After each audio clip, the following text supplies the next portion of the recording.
తిరుపతిలో గౌతు లచ్చన్న విగ్రహ ఆవిష్కరణ కార్యక్రమం చిచ్చు పెడుతోందా? నేతల్ని సామాన్య కార్యకర్తలు టార్గెట్ చేస్తున్నారా? వైసీపీ నేతతో వేదికని పంచుకోవడం వెనుక రాజకీయ కారణాలున్నాయా? అధిష్టానం ఎందుకు సీరియస్ అయింది? నాయకులు క్షమాపణలు చెప్పినా వివాదం సద్దుమణగడం లేదా? కార్యక్రమ నిర్వాహకుల వాదన ఎలా ఉంది? నూజివీడులో రాజకీయ పరిణామాలు ఎలా ఉన్నాయి?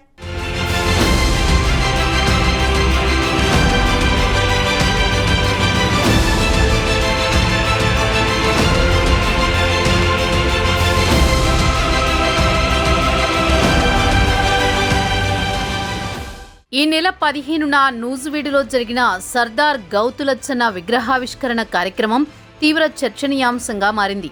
వైసీపీ నేత మాజీ మంత్రి జోగి రమేష్తో కలిసి మంత్రి Parthasarathy, RTC chairman Konakalla Narayana, Palasa MLA Gouthu Sirisha వేదిక పంచుకోవడంపై టీడీపీ కార్యకర్తలు మండిపడుతున్నారు. గతంలో పార్టీ అధినేత చంద్రబాబు ఇంటిపై దాడి చేసేందుకు వచ్చిన నేతతో కలిసి ఎలా పాల్గొంటారని అంటున్నారు. కార్యక్రమానికి వెళుతున్నప్పుడు ఎవరు వస్తున్నారు, వారితో కలిసి పాల్గొనవచ్చా అన్న విషయాన్ని కూడా ఆలోచించుకోరా అని ఫైర్ అవుతున్నారు.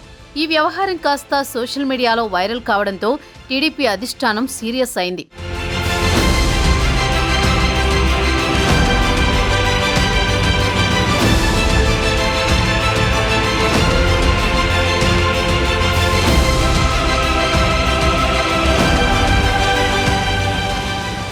కార్యక్రమంలో జోగి రమేష్తో కలిసి టీడీపీ నేతలు పాల్గొనడంపై టీడీపీ అగ్రనాయకత్వం స్పందించింది. దీనిపై వివరణ ఇవ్వాలని మంత్రి లోకేష్ ఆదేశించారు. ఆ వెంటనే పార్థసారథి, గౌతు శిరీష స్పందించారు. సీఎం చంద్రబాబు, మంత్రి లోకేష్ తమకు సముచిత స్థానమిచ్చారన్నారు. గౌతు లచ్చన్న విగ్రహావిష్కరణ కార్యక్రమానికి అందరినీ పిలిచారని, అక్కడికి జోగి రమేష్ కూడా వచ్చారన్న విషయం తెలియదన్నారు. ఇలాంటి ఘటనలు జరగకుండా చూసుకుంటామన్నారు. తమ వల్ల కార్యకర్తల మనోభావాలు దెబ్బతింటే క్షమించాలన్నారు నేతలు. ఆ కార్యక్రమంలో ఆయన్ని సడన్గా చూసి నేను కూడా షాక్ గురయ్యానని చెప్పేసి నేను మనవి చేస్తాను.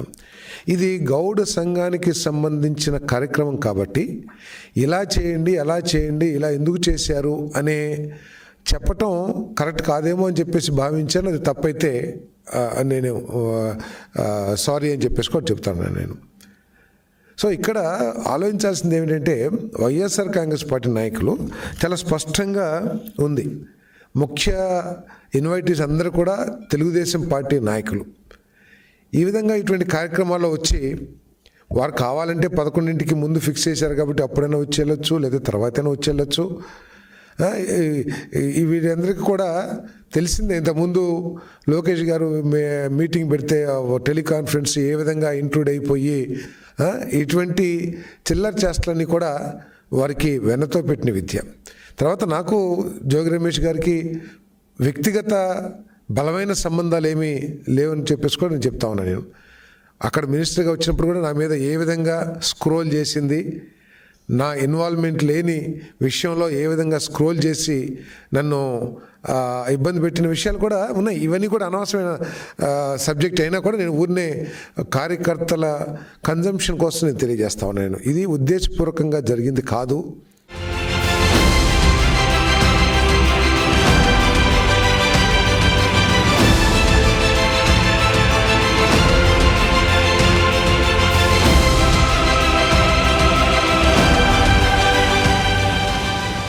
టీడీపీ నేతలు క్షమాపణలు చెప్పినా వివాదం సద్దుమణగడం లేదు. నాయకుల తీరుపై తెలుగుదేశం తమ్ముళ్లు దుమ్మెత్తి పోస్తున్నారు. పెద్ద లీడర్లకు అది కూడా తెలియదా అని మండిపడుతున్నారు. గతంలో ఇబ్బందులు పెట్టిన వైసీపీ నేతలతో కలిసి తిరుగుతారా అని ప్రశ్నిస్తున్నారు. మరోవైపు ఈ వ్యవహారంపై కార్యక్రమ నిర్వాహకులు స్పందించారు. విగ్రహావిష్కరణకు పార్టీలకు అతీతంగా నేతలను పిలిచామని స్పష్టం చేస్తున్నారు. దీనిని రాజకీయం చేయడం సరికాదంటున్నారు. ఇది పూర్తిగా రాజకీయాలకు అతీతంగా జరిగిన కార్యక్రమం.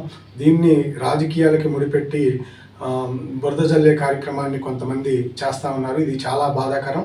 దీన్ని నూజివీడు నియోజకవర్గం గౌడ సంఘం తరఫున తీవ్రంగా ఖండిస్తూ ఉన్నాం. ఒక స్వాతంత్ర సమరయోధుడి విగ్రహాన్ని బడుగు బలహీన వర్గాల నేత సర్దార్ గౌతు లచ్చన్న గారి విగ్రహావిష్కరణని రాజకీయ రంగు పులుముకోవటం చాలా బాధాకరంగా ఉంది. ఇది రాజకీయాలకు అతీతంగా చేసిన కార్యక్రమం. అలా రాజకీయ కోణంలో చూడొద్దని చెప్పి అందరికీ కూడా విజ్ఞప్తి చేస్తున్నాం.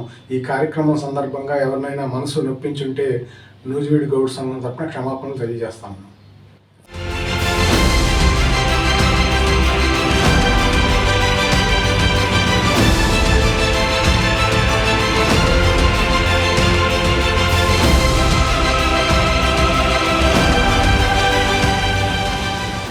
ఏది ఏమైనా సర్దార్ గౌతు లచ్చన్న విగ్రహావిష్కరణ ఇష్యూ టీడీపీలో కాకరేపుతోంది. సొంత పార్టీ నేతలపైనే కార్యకర్తలు వ్యంగ్యాస్త్రాలు సంధిస్తున్నారు. సోషల్ మీడియా వేదికగా పంచులు పేల్చుతున్నారు.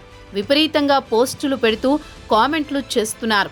ఇప్పుడు ఆ వ్యవహారం ఏపీలో హాట్ టాపిక్గా మారింది. దీనికి టీడీపీ అధిష్టానం ఎలా ఫుల్ స్టాప్ పెడుతుందో చూడాలి.